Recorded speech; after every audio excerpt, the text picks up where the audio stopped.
రాజమండ్రి పడవ ప్రమాదం ఊహించని మలుపు తిరిగింది. కోడి పందాలు పేకాట ఆడడం కోసం 12 మంది యువకులు లంకకు వెళ్లినట్టుగా గుర్తించారు. కొవ్వూరు నుంచి కూడా కొందరు లంకకి వచ్చినట్టుగా చెప్తున్నారు స్థానికులు. రాత్రి లంక నుంచి పుష్కర ఘాటుకి తిరిగి వస్తుండగా పడవలో నీరు చేరి ప్రమాదానికి గురైంది. ఈ ప్రమాదంలో 2 మరణించగా 10 మంది సురక్షితంగా ఒడ్డుకు చేరారు. బోటు నిర్వాహకుడితో పాటు మరొకరిపై కేసు నమోదు చేశారు పోలీసులు. ఎమ్మెల్సీ ఎన్నికల కౌంటింగ్ డేతో పాటు డ్రై డే కావడంతో కోడి పందాలు పేకాట ఆడడానికి లంకలోకి వెళ్ళినట్టుగా గుర్తించారు పోలీసులు. గోదావరిలో అర్ధరాత్రి అసాంఘిక కార్యకలాపాలు జరుగుతుంటే ప్రభుత్వం ఏం చేస్తోందని ప్రశ్నించారు వైసీపీ నేత మార్గాని భరత్. పెట్రోలింగ్ ఏమైందని, పోలీసులు ఏం చేస్తున్నారంటూ ప్రశ్నల వర్షం కురిపించారు. అసలు రాత్రిపూట వెళ్ళాల్సిన అవసరం ఏముంటుంది? రాత్రిపూట అక్కడికి వెళ్ళింది దేనికి? చేపల వేటకి వెళ్ళారా? లేని పక్షంలో పేకాట ఆడుకోవడానికి వెళ్ళారా? కోడి పందాలకు వెళ్ళారా? లేకపోతే అక్కడ ఏదన్నా కౌశిక్, నేను పార్ట్నర్షిప్ ఫర్మ్ స్టార్ట్ చేయడం బెస్టా, ప్రైవేట్ లిమిటెడ్ కంపెనీ స్టార్ట్ చేయడం బెస్టా? ఎందుకు అంత కన్ఫ్యూజన్? ఎక్స్పర్ట్ తో మాట్లాడు. ఎక్స్పర్టా? ఎలా? బాస్ వాలా బీ ద బాస్.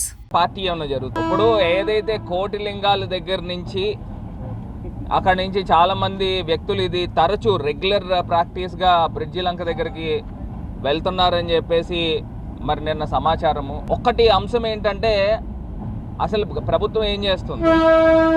ఎందుచేతన ప్రభుత్వము ఇంత నిర్లిప్తంగా ఉంది? మరి ఇంత ప్రమాదమైన పరిస్థితుల్లో ఉన్నప్పుడు అసలు ఏం జరుగుతూ ఉంది? ఇక్కడ అంటూ ఒక కంట్రోల్ రూమ్ ఏర్పాటు చేయాలి కదా. ఇప్పుడు పుష్కర్ ఘాట్ అంటే ఊరు నడిబొడ్డులో ఉంది. ఒక కంట్రోల్ రూమ్ అంటూ ఇక్కడంటూ ఉందని చెప్తా ఉన్నారు. మరి కంట్రోల్ రూమ్కి సంబంధించి గవర్నమెంట్ ఏం చర్యలు తీసుకుంటున్నారు? అంటే ఇది పూర్తిగా ప్రభుత్వం యొక్క వైఫల్యం కాదా అని అడుగుతా ఉన్నాం. బాధ్యులపై ఇప్పటికే చర్యలు తీసుకున్నామన్నారు రాజమండ్రి సిటీ ఎమ్మెల్యే ఆదిరెడ్డి శ్రీనివాస్. ఇలాంటి చర్యలను కూటమి ప్రభుత్వం ఎట్టి పరిస్థితుల్లోనూ ప్రోత్సహించదని హెచ్చరించారు. మరి నగరంలో సర్వేలెన్స్ ఎక్కువ ఉండడం వల్ల, పట్టణాల్లో కానీ పల్లెల్లో కానీ పోలీసు వారు సమర్థవంతంగా పనిచేయడం వల్ల వారికి ఆటలు సాగక ప్రత్యామ్నాయ ఏర్పాట్లు చేసుకొని ఆడించేవారు వీళ్ళని ఇలాగా ఆ వ్యసనానికి అలవాటు పడిన వాళ్ళని అడ్వాంటేజ్ తీసుకొని ఇలా లంకలకు తీసుకెళ్లి ఆడించడం చాలా దురదృష్టకరం. ఎస్పీ గారితో మాట్లాడాను. సంఘటన జరిగిన వెంటనే రాత్రి కన్సర్న్ ఏదైతే స్టేషన్ ఇన్స్పెక్టర్ గారితో మాట్లాడాం.